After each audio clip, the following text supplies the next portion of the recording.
नमस्कार साथियों, आप सभी का पुनः हार्दिक अभिनंदन है। आज की इस कक्षा में हम पढ़ेंगे प्रकृति के सुकुमार कवि सुमित्रा नंदन पंत की प्रमुख और महत्वपूर्ण कविता परिवर्तन। परिवर्तन नामक कविता का प्रकाशन 1924 में हुआ था और यह सुमित्रा नंदन पंत के काव्य संग्रह पल्लव में संकलित है। पल्लव का प्रकाशन 1926 में हुआ था। पल्लव नामक जो काव्य संग्रह है हिंदी साहित्य के छायावाद के अंतर्गत वह एक महत्वपूर्ण काव्य संग्रह के रूप में सम्मिलित किया गया है। उसकी विशेषताओं पे चर्चा और सुमित्रा नंदन पंत से संबंधित अन्य महत्वपूर्ण तथ्य जो परीक्षा में पूछे जाते हैं वो अगले वीडियो में हम देखेंगे। आज की जो कक्षा है इसके अंतर्गत हम परिवर्तन कविता की व्याख्या करेंगे, इसके मूल प्रतिपाद्य और मूल संवेदना को समझने का प्रयास करेंगे। साथ ही साथ इसमें कौन सी साहित्यिक विशेषताएं हैं उसको भी हम जानने का प्रयास करेंगे। बात करूं परिवर्तन कविता के सिलेबस में सम्मिलित होने की, तो कक्षा 12वीं में भी इसके कुछ अंश आपके पाठ्यक्रम में निर्धारित रहते हैं। इसके अलावा एमए के स्तर पर ये लगभग सभी राज्यों के सिलेबस में है। इसके अलावा अपनी जो नेट परीक्षा है उसकी इकाई 5 में यह कविता संकलित है। इसके अलावा असिस्टेंट प्रोफेसर और यूपीएससी अर्थात आपके आईएएस के सिलेबस में भी यह कविता लगी हुई है। तो इस कविता को कठिन अर्थ आपको बहुत जगह देखने को मिल जाएगा। आपको सुनने में हो सकता है कभी समझ में आया हो, कभी ना आया हो। तो मेरा इस कविता को पढ़ाने का उद्देश्य आपको यह है कि इसे मैं सरलतम रूप में आपके समक्ष प्रस्तुत कर सकूं, क्योंकि साहित्यिक खड़ी बोली में जो रचनाएं होती हैं जब थोड़ी सी संस्कृत निष्ठ पदावली का प्रयोग किया जाता है, उन रचनाओं को प्रारंभ में ही आप कठिन समझकर नहीं पढ़ते। आपको लगता है कि अरे इसका तो थोड़ा कठिन है, इसे बाद में देख लेंगे, और अंततः परीक्षा निकट आ जाती है और आप इन रचनाओं को पढ़कर नहीं जाते। बात करें हाल ही में 26 दिसंबर 2021 को आयोजित नेट परीक्षा की, तो इस कविता से 2 प्रश्न पूछे गए हैं। आपके फर्स्ट और जो सेकंड पेपर हुआ है दोनों में परिवर्तन नामक कविता से के पद्यांश पूछे गए हैं, उनका भावार्थ पूछा गया है। इसीलिए ये पूरी कविता मैंने आपके लिए इस पे अपनी डायरी में नोट की है। आइए तो प्रारंभ करते हैं। कहाँ आज वह पूर्ण पुरातन वह सुवर्ण का काल, भूतियों का दिगंत छवि जाल, ज्योति चुंबत जगत का भाल। अब सुमित्रा नंदन पंत भारत के जो अद्भुत गौरव रहा है, प्राचीन काल में जो भारत का अद्भुत गौरव रहा है, उसका महिमा को वर्णित करते हुए यह समझाते हैं कि किस प्रकार परिवर्तन हुआ और सारी चीजें जो अतुलित वैभव था वो नष्ट हो गया और सारी चीजें परिवर्तित होती हैं। देखिए, परिवर्तन संसार का एक अचूक नियम है। समय कभी नहीं ठहरता। प्रकृति के जितने भी उपादान हैं वो निरंतर क्रियाकलाप करते रहते हैं, जिसके फलस्वरूप मानवों पर ही नहीं बल्कि अन्य जो भौतिक संसाधन है जैसे समुद्र है, पर्वत हैं, वन हैं, इन सब पर भी परिवर्तन का व्यापक प्रभाव पड़ता है। तो अपनी कविता परिवर्तन कविता के माध्यम से सुमित्रा नंदन पंत हमें यही बतलाते रहते हैं कि जीवन क्षणभंगुर है। किसी भी चीज पर हमें बहुत समय तक हम निर्भर नहीं रह सकते, उसका घमंड हमें नहीं करना चाहिए। और विभिन्न उदाहरण देते हुए वो परिवर्तन की संज्ञा वासुकी सर्प के समान करते हैं कि बहुत ही ये जहरीला सर्प है, काल से करते हैं। और इसके माध्यम से वह अपनी विचारधारा को एक प्रेरणा देना चाहते हैं, कहीं ना कहीं लोगों को जीवन के इस शाश्वत सत्य को से परिचय करवाना चाहते हैं हमारा। ये सारी चीजें जो मैंने आपको कविता का अर्थ करने से पहले बताई हैं, ये सभी कहीं ना कहीं परीक्षा में पूछी हुई शब्दावली है, जिनको मैंने सरल शब्दों में आपके समक्ष प्रस्तुत किया है। तो सुमित्रा नंदन पंत जी कहते हैं कि कहाँ आज वह पूर्ण पुरातन वह सुवर्ण का काल। अब उस समय जिस प्रकार से स्थितियां थी 1926 और 24 में, कैसी स्थितियां थी? स्वतंत्रता प्राप्ति से पूर्व की स्थितियां। उस समय भारत का जो गौरवपूर्ण इतिहास रहा, लोगों ने उसे भूलने लगे। तो एक तरीके से इस कविता के माध्यम से सुमित्रा नंदन पंत लोगों को जागृत भी कर रहे हैं कि वो ऐश्वर्य यदि नष्ट हो गया तो ये समय भी नहीं रहेगा, परिवर्तन निरंतर होता है। तो कहते हैं कहाँ आज वह पूर्ण पुरातन, वह पूरी तरीके से प्राचीन जो हमारा गौरवमय इतिहास था, आज वो कहाँ है, अर्थात कहीं नहीं है, लुप्त हो गया, परिवर्तित हो गया। वह सुवर्ण का काल, हम सभी जानते हैं कि भारत को सोने की चिड़िया के नाम से अभिहित किया जाता था, तो वह सुवर्ण का काल कहाँ है। भूतियों का दिगंत छवि जाल, भूतियां यानी होती है, देखिए महान विभूति भी होता है, दो अर्थ में ले सकते हैं, एक तो महान पुरुष और एक है ऐश्वर्य संपन्नता, है ना, धन संपत्ति, यह भी तो भूतियां ही है ना, तो ऐश्वर्य। तो भूति के दो अर्थ हो सकते हैं, एक तो महान व्यक्तित्व और दूसरा होता है ऐश्वर्य। आप लोगों को मैं जब कविता का अर्थ करवाती हूँ तो आप लोगों का आग्रह रहता है कि मैं कठिन शब्दों के अर्थ लिखकर समझाऊं, इसलिए मैंने लिख भी दिए हैं। तो भूतियों का दिगंत छवि जाल, जो दिगंत यानी चारों दिशाओं में जो विभूतियों से ऐश्वर्य का जो छवि जाल था, चारों तरफ जो ऐश्वर्य का जाल फैला हुआ था, अर्थात भारत देश जो हमारा देश है, चारों तरफ से यानी हर प्रकार से नाना प्रकार के योग्य महापुरुषों के साथ साथ ही विभिन्न ऐश्वर्य से भी संपन्न था। चारों दिशाओं में सुख संपदा और ऐश्वर्य व्याप्त था। ज्योति चुंबत जगति का भाल, तो ज्ञान रूपी प्रकाश से इस जगत का भाल सुशोभित करने वाला कौन था, हमारा देश ही तो था, हमारा देश ही तो था, जिसका मस्तिष्क ज्ञान के प्रकाश से युक्त था।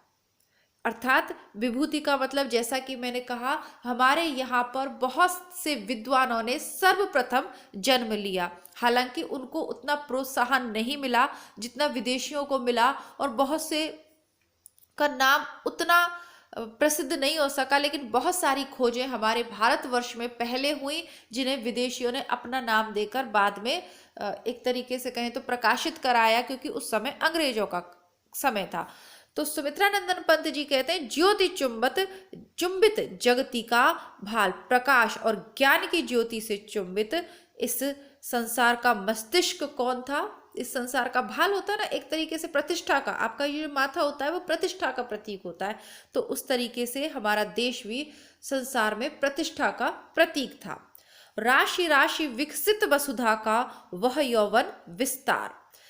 अब जो वसुधा मीन्स होता है धरती, ठीक है, और यौवन विस्तार, तो वसुधा का यौवन क्या होता है, जब बसंत ऋतु आती है उसे कहते हैं वसुधा का यौवन, ठीक है। जैसे कि हमारे जीवन में युवा अवस्था होती है, उसे आप बसंत ऋतु से एक तरीके से कहे तो बसंत ऋतु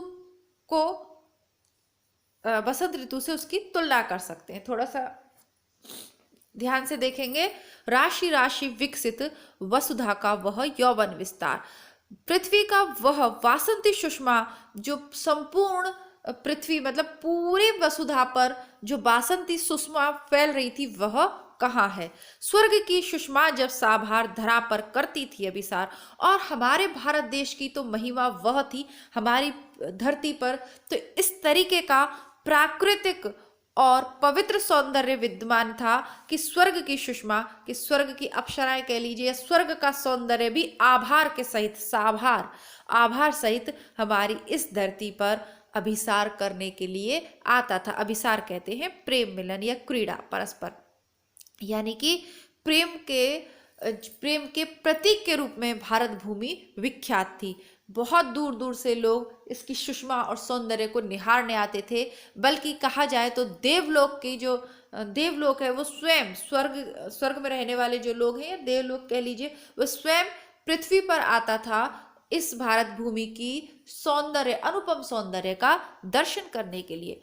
प्रसूनों का शाश्वत श्रृंगार, स्वर्ण भृंगों के गंध विहार, प्रसून होता है फूल, फूलों का शाश्वत श्रृंगार कैसा था, जैसे फूलों का इस प्रकार का शाश्वत यानी जो सदैव रहे, अचिर सौंदर्य जो कभी नष्ट ना हो, ऐसा श्रृंगार था स्वर्ण भृंगों के गंध विहार। और जो भौरे होते हैं ना जिनपे गोल्डन कलर की पट्टी लगी होती है, अब सोने के भौरे तो होंगे नहीं क्योंकि सोने के भौरे तो निर्जीव होंगे। स्वर्ण भृंगों से तात्पर्य सुनहरे चमकीले रंग के भौरों के भौरे जो हैं वो गंध से लालायित होकर यहाँ पर हमेशा विहार करते रहते थे। भौरे कहाँ आकर्षित होते हैं? जहाँ सुंदर फूल होते हैं। ठीक है, तो इसका लाक्षणिक अर्थ भी है, वह भी मैं आपको समझाऊंगी। पहले इन शब्दों का अर्थ समझेंगे और पूरे इस पद्य में लाक्षणिकता विद्यमान है। थोड़ा सा देखिए जुकाम हो रहा है तो इसलिए अनुनासिक वाली जो ध्वनियां है वो सही से नहीं उच्चारित हो पाएंगी।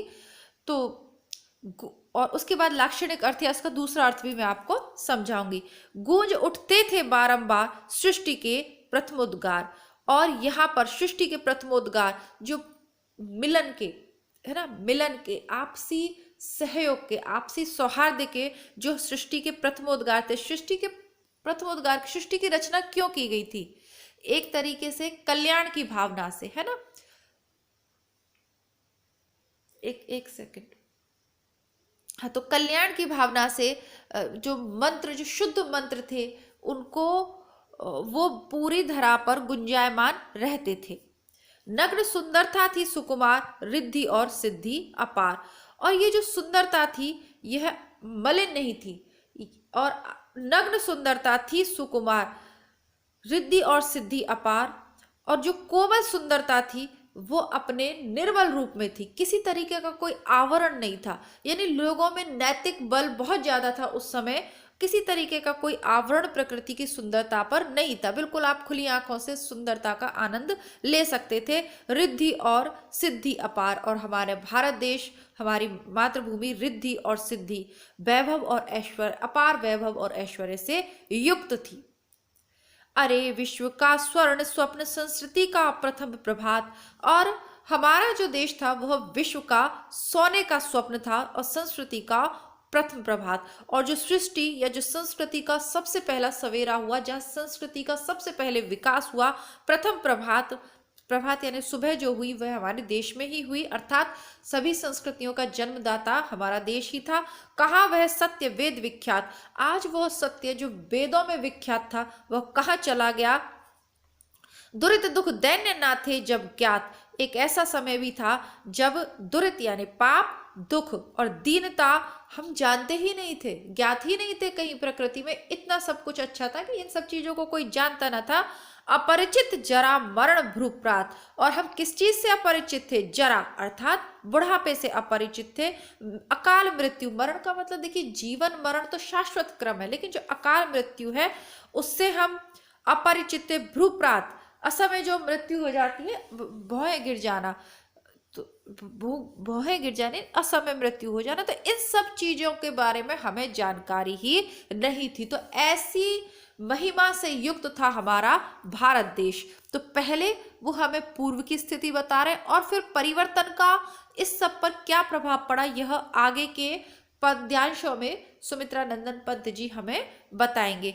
अब सुमित्रा नंदन पंत ने नए नए शब्दों के प्रयोग किए हैं। ठीक है, जैसे भ्रूपात, यह भ्रूपात यह सुमित्रा नंदन पंत जी का स्वयं का बनाया हुआ शब्द है। तो कुल कहने का मतलब इसमें आपको समझ आया होगा कि वह भारत की महिमा का गान कर रहे हैं। वसुधा का वह यौवन विस्तार, तो यहाँ पर वसुधा का यौवन विस्तार तो छायावादी काव्य की जो विशेषताएं उनसे युक्त यह कविता है। प्रकृति का मानवीकरण किया गया है। अब जब आप व्याख्या करते हैं तो संदर्भ और प्रसंग लिखते हैं। यदि मैं एमए के स्तर पे बात करूं तो इसके अलावा आप व्याख्या, अर्थ और व्याख्या के बाद नीचे साहित्यिक विशेषता या विशेष लिखते हैं, तो उसके अंतर्गत राशि राशि में पुनरुक्ति प्रकाश अलंकार है। ठीक है, इसके अलावा रिद्धि और सिद्धि, तो हमारे यहाँ 7 प्रकार की सिद्धियां मानी गई हैं जो तप योग के माध्यम से या योग के माध्यम से हम प्राप्त करते हैं। तो कौन कौन सी 8 सिद्धियां, इसे विशेषता में आप लिख सकते हैं। अणिमा, लघिमा, गरिमा, महिमा, प्राप्ति, प्रकाम्य, ईशत्व और वशत्व, ये 8 प्रकार की सिद्धियां होती हैं जो प्राप्त की जाती हैं। इसको आप विशेष में जरूर लिखिएगा। इसके अलावा अनुनासिकता विद्यमान है, पद ज्ञता है, पद में ज्ञता है, संस्कृत निष्ठ खड़ी बोली है और प्रकृति का मानवीकरण किया गया है। भारत को ज्ञान गुरु के रूप में प्रतिष्ठित करने का प्रयास सुमित्रा नंदन पंत जी अपने इस पद्यांश के माध्यम से करते हैं, है ना। भारत को महिमा मंडन करने का, हमारी संस्कृति के गौरव को महिमा मंडन करने का प्रयास किया है सुमित्रा नंदन पंत जी ने। और कहने, अब देखिए, भारत को युवाओं का देश कहा जाता है, तो एक तो आपका ये प्रकृति के अर्थ में हो गया। दूसरा, जो भारत देश था उसकी धरती पर यौवन विस्तार, युवाओं का यह देश था, स्वर्ग की सुषमा साभार। यहाँ के युवा इतने आकर्षित, इतने योग्य, तपोबल के धनी और नैतिक बलों से पूर्ण थे कि स्वर्ग की अप्सराएं भी उनसे मिलन क्रीड़ा करने के लिए, स्वर्ग देवलोक भी यहाँ पर आता था, है ना। नारी और नर दोनों नैतिक बलों से, अपने गुणों से युक्त थे और इतने उच्च गुणों से युक्त थे कि स्वर्ग के लोग भी उन्हें देखने के लिए इस धरती पर आते थे, अभिसार करने के लिए, मिलन करने के लिए। ऐसी अनेक किंवदंतियां या पौराणिक कथाएं आपने सुनी होंगी। तो पहला जो पद्यांश है, इसकी विस्तृत व्याख्या मैंने इसलिए की ताकि आप पूरी तरीके से परिवर्तन जो कविता है इसके सार को ग्रहण कर पाए। परीक्षाओं में जो प्रश्न पूछे जाते हैं पद्यांश के अलावा मूल भाव से भी पूछ लिए जाते हैं, इसलिए मूल भाव आपको समझ में आए इसका मैंने प्रयास किया है। आगे थोड़ा और बढ़ते हैं। आगे जो दूसरा पद्य है उसके माध्यम से सुमित्रा नंदन पंत जी कहते हैं, हाय सब मिथ्या बात। अभी अभी जिस भारत भूमि का महिमा मंडन किया था, दूसरे ही पद्यांश में सब सुमित्रा नंदन पंत यथार्थ पर आ जाते और कहते हैं, हाय सब मिथ्या बात। अरे ये तो सब झूठी बातें हैं, मिथ्या यानी झूठी बातें हैं। आज तो सौरभ का मधुमास शिशिर में भरता सूनी सांस। पूरे पद्य में लाक्षणिकता है, आज तो सौरभ का, सौरभ यानी होता है खुशबू, मधुमास यानी बसंत का, बसंत ऋतु, शिशिर यानी जो तेज ठंड होती है ना, जैसे पाला पड़ता है वह वाली ठंड, सूनी सांस यानी होता है एक तरीके से दुख भरी सांस है, मधु ऋतु वही वसंत ऋतु, अकिंचिंता यानी गरीबी, सिहर उठना यानी कांप जाना। तो ये हो गए कठिन शब्द। अब देखते हैं, आज तो सौरभ का मधुमास शिशिर में भरता सूनी सांस। आज तो जो खुशबू का, बसंत ऋतु की जो खुशबू से भरा हुआ मधुमास, बसंती जो महीना है, शिशिर में भरता सूनी सा, तो वो महीना समाप्त हो गया, बसंत ऋतु समाप्त हो गई और जो शिशिर में भरता, और आज वह जो बसंत ऋतु है वो क्या कर रही है, शिशिर में सूनी सांसें भर रही है क्योंकि सब कुछ नष्ट हो गया। वही मधुरित की गुंजित डाल झुकी थी जो यौवन के भार। और वह गुंजित डाल जिस पर भौरे गुंजायमान रहते थे, वह बासंती ऋतु में जो डाल थी, क्योंकि बासंती ऋतु में क्या होता है, डालों पे फूल आ जाते हैं, और जब डालियों पे फूल आ जाते हैं तो भौरे वहां पर गुंजायमान रहते हैं, गुंजा करते रहते हैं। तो झुकी थी जो, और उस पर इतने ज्यादा फूल आ गए थे कि वो उन फूलों के भार से झुक गई थी। आज उस डाल की स्थिति क्या है, अकंचिंता में निज तत्काल। आज उसकी डाल फूलों से रहित हो गई, क्योंकि शिशिर तेज ठंड में क्या होता है, पाला पड़ता है ना, तो अकिंचिंता एकदम गरीब हो गई है, वो दरिद्र हो गई है बिल्कुल। निज तत्काल, और मैं वो स्वयं ही सिहर उठती है, तो बार बार वो कांप जाती है क्योंकि अब उस पर फूल नहीं है और उतनी मुलायम भी नहीं है। जो यौवन में जो लचक होती है वो उसमें अब नहीं है, बुढ़ापे में वो लचक नहीं रहती शरीर में जो यौवन में रहती है। तो डाल की स्थिति भी वही है। बसंत ऋतु में जो फूलों से लदी हुई लहराती थी हवा के झोंकों से, अब जब सारे फूल झड़ गए, वो पक गई है, तो उसकी दरिद्रता की स्थिति यह है कि वो बार बार हवा के झोंकों से, ठंडी हवा के झोंकों से कांप जाती है और उसका जो जीवन है वह भार स्वरूप हो गया है। अगर लाक्षणिकता के अर्थ में इसको देखें तो यौवन के समय जो शरीर सुंदरता के विभिन्न उपादानों से सुशोभित रहता है, जिसके अंग अंग पर सुंदरता छा जाती है, वही शरीर जब वृद्धावस्था को प्राप्त करता है तो वो दारिद्रता का अनुभव करता है। साथ ही साथ विभिन्न बीमारियां शरीर को लग जाती हैं और फिर जीवन भार स्वरूप हो जाता है, फिर तो कांपने लग जाता है। आपने देखा होगा ना, विभिन्न जीवन जो है, जीवन के संघर्षों को सहते सहते व्यक्ति जब अपनी युवा अवस्था के सुंदर स्वप्ने से बुढ़ापे की हकीकत, दुर्गम हकीकत की ओर जब वो बढ़ता है तब तक स्थिति यह हो जाती है कि उसे जीवन की वास्तविकता समझ में आ जाती है और उसमें कर्म करने की क्षमता बुढ़ापे में नहीं रहती। छोटी छोटी बातों से भी वह सिहर उठता है, छोटी छोटी परेशानियां भी उसे कपा देती हैं और अंत में दारिद्रता का, जब उसके हाथ पैर काम नहीं करते तब वो दारिद्रता का अनुभव करते हुए उसका जीवन भार स्वरूप हो जाता है। तो यह इसका लाक्षणिक अर्थ है। प्रत्येक पंक्ति में एक अर्थ है और उसकी लाक्षणिक अर्थ भी है। एक अर्थ तो वह है जो इन शब्दों का है, दूसरा लाक्षणिक अर्थ भी है, इसमें लाक्षणिकता का समावेश है। छायावादी भाषा शैली है। प्रकृति का मानवीकरण किया गया ये कहकर कि शिशिर में भरता सूनी सांस, है ना, तो मधुमास शिशिर में भरता सूनी सांस, तो इसके माध्यम से प्रकृति का मानवीकरण भी किया गया है। तीसरे नंबर का पद्यांश देखते हैं।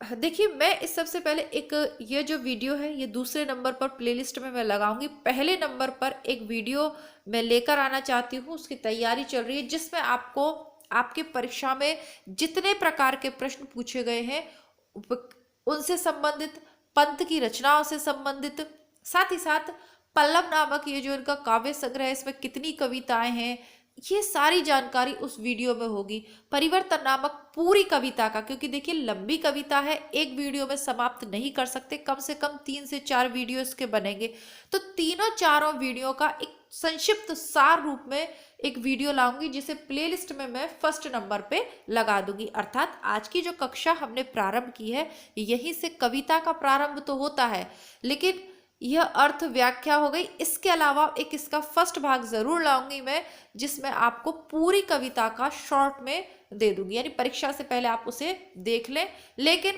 पूरी कविता व्याख्या सहित, कठिन शब्दों के अर्थ सहित आप पढ़कर ही जाएं। अब के पेपर से ये देख लीजिए, ये सीख ले लीजिए। जैसा कि रिजल्ट आ गया है, अगर आप लोगों का सिलेक्शन हो गया है तो आपको बहुत बहुत बधाइयाँ। जिनका उद्देश्य जेआरएफ प्राप्त करना था नहीं कर पाए वह भी सुन लें, और जो नेट क्वालिफाई नहीं कर पाए वह भी सुन लें, और जो पहली बार प्रयास कर रहे हैं वह भी सुन लीजिए। रचनाओं को पूरा पूरा पढ़ना आवश्यक है। मैं आपको ये कविताएं करवा रही हूँ, इससे पूर्व भी प्लेलिस्ट में मैंने आपको आंगन के पारद्वार काव्य संग्रह से असाध्य वीणा करवा दी, मुक्तिबोध की कविताएं करवा दी, और बहुत कुछ, यानी आपके उपन्यास वगैरह सब कुछ प्लेलिस्ट में उपलब्ध है, और उनमें से बहुत ज़्यादा प्रश्न पूछे भी गए हैं। पुराने पेपर से लेके नोट्स वगैरह सब प्लेलिस्ट में है। इसके अलावा जो सबसे ज़्यादा जरूरी चीज़ है वह है रामचंद्र शुक्ल का इतिहास ग्रंथ। अभी तक नहीं पढ़ा है, प्लेलिस्ट है में उपलब्ध है, आज से ही आप उसे पढ़ना प्रारंभ कर दीजिए। 50-60 वीडियोज़ हैं, क्योंकि लंबे वीडियोस मैंने नहीं बनाए कि 1-1 घंटा के वीडियोस हो, ऐसा नहीं है। तो वो बुक पढ़ लीजिए, अब से शुरू कर दीजिए। अब आपका रिजल्ट आ गया ना, अब से पढ़ाई को प्रारंभ कर दीजिए। 6 महीने का समय मिलेगा और इन 6 महीने में 2-3 बार आपको शुक्ल की बुक पढ़नी है। मेरे साथ पढ़ने से लाभ यह होगा कि जो पुरानी परीक्षा में पूछे हुए प्रश्न हैं वह भी मैंने आपको बताए हैं, और साथ ही साथ वीडियो के नीचे कमेंट बॉक्स में भी अगर कोई ज़रूरी सूचना है या कोई उस पार्ट से अब की बार प्रश्न पूछा गया तो उसको भी मैं पिन कर दूंगी। इसके अलावा यदि आप हिंदी की गद्य रचनाएं पढ़ना चाहते हैं, जिसके अंतर्गत उपन्यास, नाटक, कहानियां, निबंध, इनको संकलित करेंगे, तो उसके लिए जो हमारा अन्य चैनल है हिंदी बुकशाला, वह चैनल आप यूट्यूब पे सर्च कर लीजिए, या आपको नहीं मिलेगा तो मैं लिंक दे दूंगी, वहां से आप अपनी रचनाएं पढ़िए। क्योंकि यदि हम यहाँ पर उपन्यास पढ़ने लगेंगे इस चैनल पे तो लंबा समय जाता है और हमारा पद्य और अन्य परीक्षा उपयोगी विषय सामग्री जो है वो रह जाएगी। ऐसा नहीं करेंगे, इसीलिए मैंने इस चैनल को 2 भागों में डिवाइड कर दिया। किताबें, जो पूरी किताब हमें पढ़नी है वो पढ़ेंगे हम हिंदी बुकशाला पर, और जो परीक्षा की अन्य तैयारी और जो कविताएं हैं वह पढ़ेंगे हम इसी वाले चैनल पे, ठीक है। दूसरी बात, जो हमने पहले पढ़ लिया है वो आपको हिंदी बुकशाला पे नहीं पड़ेगा। आपका बंटी से प्रश्न पूछे जाते हैं, गोदान से सेकंड शिफ्ट में 5 से 6 प्रश्न पूछे गए, और वो सब की सब मेरे कराए हुए आए हैं, ठीक है। मेरे कराए हुए से मतलब जो एक सार में जो वीडियो, पहले वीडियो जो मैंने गोदान का बनाया वहीं से 3-4 प्रश्न आ गए हैं, और बाकी जो वाक्य हैं या पंक्तियां वो पूछी जाती है। तो कुल मिला के मैं आपसे कहूंगी कि यदि आप नेट परीक्षा की तैयारी कर रहे हो तो चैनल पे आपके लिए बहुत सफिशिएंट विषय सामग्री है, करना कुछ नहीं है, प्लेलिस्ट में जाना है। पूरी प्लेलिस्ट में एक भी वीडियो ऐसा नहीं है जो नेट के काम का नहीं हो। नेट और असिस्टेंट प्रोफेसर के लिए पूरी आपकी प्लेलिस्ट बनी हुई है, चेक करिएगा। साथ ही साथ यूपीएससी आईएएस की तैयारी करने वाले जो विद्यार्थी इस कविता को देख रहे हैं, मैं बता दूं कि आपके सिलेबस की भी रचनाएं नेट के सिलेबस में से जो मैच करती हैं वो सब प्लेलिस्ट में उपलब्ध है, और हिंदी बुकशाला पर भी आपके सिलेबस की रचनाएं उपलब्ध है। तो आप लोग भी दोनों चैनल को सब्सक्राइब कीजिए। आगे बढ़ते हैं। आप लोग चैनल को सब्सक्राइब क्यों नहीं कर रहे हैं, करना भूल जाते हैं, तो प्लीज चैनल को सब्सक्राइब कर लीजिए और वीडियो को लाइक कीजिए। आज पावस नद के उद्गार, काल के बनते चिन्ह कराल, प्रात का सोने का संसार, जला देती संध्या की ज्वाल।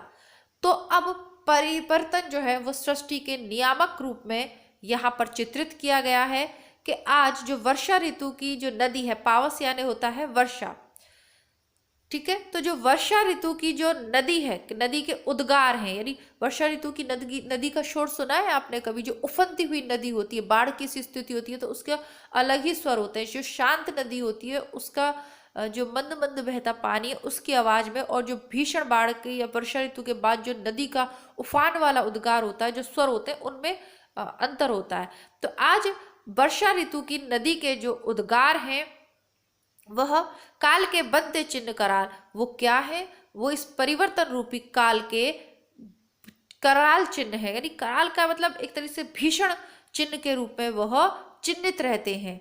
कैसे? क्योंकि उस भीषण जो पावस ऋतु की उफनती हुई नदी है उसके माध्यम से बाढ़ भी आ जाती है, और बाढ़ के बाद क्या बचता है? केवल चिन्ह बचते हैं ना।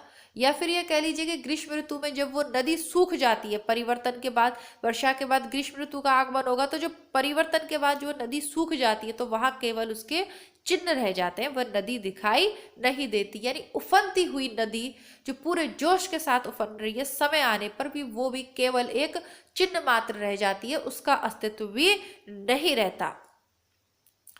और उसके चिन्ह सब जगह दिखाई देते हैं, पर्वत, वन, नदी, मौसम, प्राणी, सभी पर परिवर्तन के चिन्ह हमें दिखाई देते हैं। प्रातः का सोने का संसार, जला देती संध्या की चाल।